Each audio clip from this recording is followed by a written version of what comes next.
নমস্কাৰ মই doctor Hiran Gogoi Aditya IVF Dibrugarh Aditya diagnostic and hospital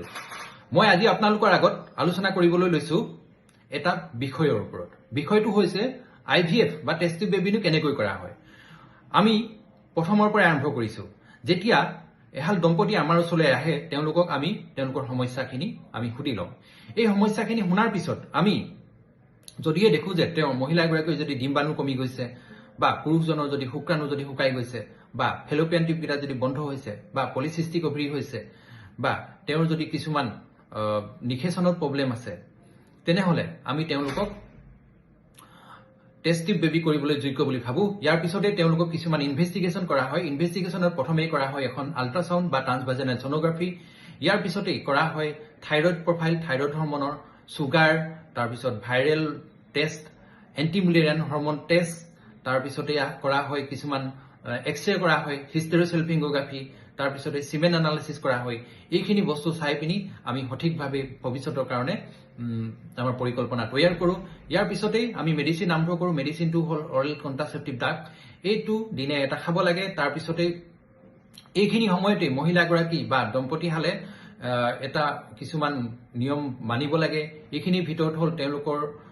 মাইন্ডটো positive কৰি ৰাখিব লাগে ইয়াৰ পিছতে তেওঁ এংজাইটি বা এংগাৰ এইবিলাক পৰা আঁতৰি থাকিব লাগে এইখিনি কৰিবলৈ তেওঁলোকে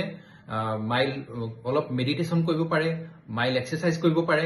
ইয়াৰ পিছতে তেওঁলোকে আৰু এটা কথা গুৰুত্ব বিশেষকৈ পুৰুষ আৰু মহিলা দুইজনে গুৰুত্ব দিয়া কথাটো হল ওয়েট লস মানে এটা যেটো বেলেন্স ওয়েট হেতু এটা মেইনটেইন কৰাত জোৰ দিব লাগে ইয়াৰ পিছতে আহিব ষ্টিমুলেশন বা ডিম্বাণু গঠনৰ কাৰণে কিছুমান ইনজেকশন দিয়া হয় এইখিনি ইনজেকশনৰ কাৰণে প্ৰায় 11 দিন মান লাগে এইখিনি ইনজেকশন দিওতে দুটা ইনজেকশন থাকে এটা মাংসপেশীত দিয়া হয় এটা সাবকিউটেনিয়াস মানে পেটৰ যিখিনি ফেট থাকে এই ফেটখিনি দিয়া হয় ইনসুলিনৰ নিচিনা দিয়া হয় ইয়াৰ পিছতে কিছুমান হৰমনৰ টেষ্ট কৰা হয় এটা এষ্ট্ৰোজেন আৰু প্ৰজেষ্টৰন এইখিনি হৰমনে ডিম্বাণু গঠন ঠিক হৈছে নে নাই এইখিনি বস্তু চোৱা হয় ইয়াৰ পিছতে অভাম পিকআপ বা ডিম্বাণুখিনি বাহিৰলৈ উলিয়াই অনা প্ৰক্ৰিয়া এই দিনটোত প্ৰায় 13 নম্বৰ দিনা কৰা হয় ইয়াত প্ৰথমতে ডিম্বাণু আল্ট্ৰাসাউণ্ডৰ সহায়ত এটা দীঘল বেজি লৈ পিনি ডিম্বাণুখিনি উলিয়াই লোৱা হয় আৰু পুৰুষজনৰ পৰা শুক্ৰাণু লোৱা হয় শুক্ৰাণুখিনিৰ পৰা ভাল শুক্ৰাণুখিনি বাছি তাত দি দিয়া হয় এইখিনি কৰাৰ পিছত দুটা টাইপৰ আমি পেশেন্ট পাওঁ এখিনি হল নিজৰ পৰা হোৱা ডিম্বাণু আৰু এখিনি হল আনৰ পৰা সেই মতেই তেওঁলোকৰ মানে ভাগ কৰা হয় আৰু তেওঁ সেই ডিম্বাণুখিনিৰ লগত শুক্ৰাণুখিনি নিষেচন কৰা হয় নিষেচন কৰিবলৈ প্ৰথমতে তেওঁলোকক সেইখিনি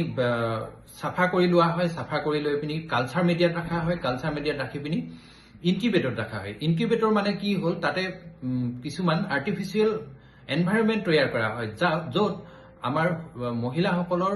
জৰায়ুৰ ভিতৰৰ যেটো কন্ডিশন হেতু ক্ৰিয়েট কৰা হয় যেনে কিছুমান ক্ৰাইটেৰিয়া মেইনটেইন কৰা হয় যেনে কাৰ্বন ডাই অক্সাইড 6% ৰখা হয় টেম্পাৰেচাৰ ৰখা হয় 37 ডিগ্ৰী বা হিউমিডিটি ৰখা হয় যেটো মানে ভিতৰত থাকে তাৰ লগত মিলাই পিনি হিউমিডিটিটো ৰখা হয় সেইখিনি কৰি পিনি কালচাৰ মিডিয়াটো ভিতৰত ৰাখা হয় পিছদিনা আকৌ চেক কৰা হয় 18 ঘণ্টাৰ পিছত ফাৰ্টিলাইজ হৈছে নাই যিখিনি ফাৰ্টিলাইজ হৈছে সেইখিনি বস্তু আকৌ ভাল ডিক্সত পঠাই পিনি বা প্লেটত ৰাখি আকৌ ইনকিউবেট কৰা হয় ইয়াৰ পিছতে আহিলে এমব্ৰায়ো ট্ৰান্সফাৰ কৰিবলৈ দুটা কৰা হয় ডে 3 আৰু ডে 5 ডে 3 কৰিলে কি হয় ইয়াক সোনকালে আমি গ্ৰেডিংটো চাই পিনি তাৰ পিছত ডে 3 কৰি দিয়া হয় কিছুমানৰ বেছি দিন বা ৰাখিবলৈ দিগদাৰ হয় হেতু কাৰণে ডে 3 কৰা হয় ইয়াৰ পিছতে ডে 5 কৰা হয় যেটো ব্লাস্টোসিস ট্ৰান্সফাৰ বুলি কোৱা হয় ইয়াত অকমান ৰিজাল্টটো ভাল আহে কাৰণ তাত আমি চেক কৰি পিনি বেছিকে ভালকে অবজাৰ্ভ কৰিব পাৰো কিন্তু খৰচটো বেছি আহে হেতু কাৰণে ডে 5 টো কৰা হয় যাত মানে ভাল ৰিজাল্ট লাগে ইয়াৰ পিছতে আহে এমব্ৰায়ো ট্ৰান্সফাৰৰ কাৰণে আল্ট্ৰাসাউণ্ড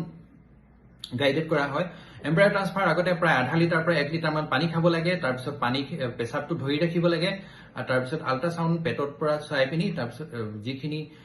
এন্ডোমেট্ৰিয়াম বা ভিতৰৰ সামনিখন ভাল যত থাকে সেই জায়গাটো ট্ৰান্সফাৰ কৰা হয় ইয়াৰ পিছতে কিছুমান হৰমন সাপোৰ্ট দিয়া হয় হৰমন সাপোৰ্টখিনি এষ্ট্ৰোজেন আৰু প্ৰজেষ্টৰন হৰমন দিয়া হয় যিখিনিয়ে এমব্ৰায়োটো গঠন বৰ্ধন হোৱাত সহায় কৰে তাৰ পিছতে এইখিনি 2 সপ্তাহৰ পিছত ব্লাড টেষ্ট কৰা হয় যেটো হিউম্যান কোৰিয়নিক গনাডোট্ৰফিন টেষ্ট বুলি কোৱা হয় এই টেষ্টটো চোৱাৰ পিছত প্ৰায় 40 পৰা 60% পজিটিভ আহে, বাকীখিনি নিগেটিভ আহে। এইটো মই ইণ্টাৰনেশ্যনেল এটা ৰেট কৈছোঁ, কিন্তু জেগাই জেগাই ইয়াৰ সলনি হ'ব পাৰে। আৰু টেষ্টখিনি কৰাৰ পিছত যদিহে তাক 50 ওপৰ থাকে আমি পজিটিভ বুলি ধৰা হয়, আৰু 5 to 50 হ'লে মানে আমি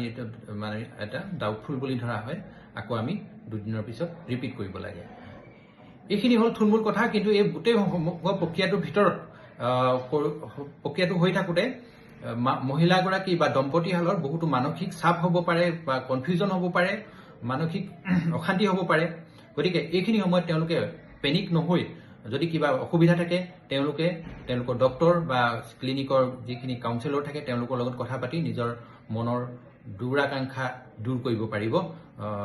ধন্যবাদ। আৰু জানিবলৈ হ'লে মোক আপোনালোকে হোৱাটছএপ কৰিব পাৰে। মোৰ হোৱাটছএপ নাম্বাৰ হ'ল 8472049755। মই আপোনালোকক সদায় সহায় কৰিবলৈ প্ৰস্তুত থাকোঁ, কিন্তু ফোনত কথা পাতিবলৈ সময় কম থাকে। গতিকে আপোনালোকে মোক হোৱাটছএপতে মেছেজ কৰিব। আৰু আপোনালোকে বেলেগৰ ওচৰত যদি IVF কৰিলেও মোক আপোনালোকে কণ্টেক্ট কৰিব পাৰে, কোনো প্ৰব্লেম নাই। মই সহায় কৰিবলৈ কোনো অসুবিধা নাপাওঁ। বেলেগৰ ওচৰত কৰিলেও কোনো অসুবিধা নাই, আপোনালোকে মেছেজ কৰিব পাৰিব। ধন্যবাদ। আকৌ যদি আপোনালোকৰ কিবা জানিবলগীয়া হয় মোক হোৱাটছএপত মেছেজ কৰিব। কিবা বিষয় যদি আপোনালোকৰ যদি ভিডিঅ' বনাই যদি আপোনালোকক যদি মই কিবা ক'ব পাৰোঁ, তেনেহ'লে আপোনালোকে নিশ্চয় জানিবলৈ মোক মেছেজ কৰিব পাৰে। ধন্যবাদ।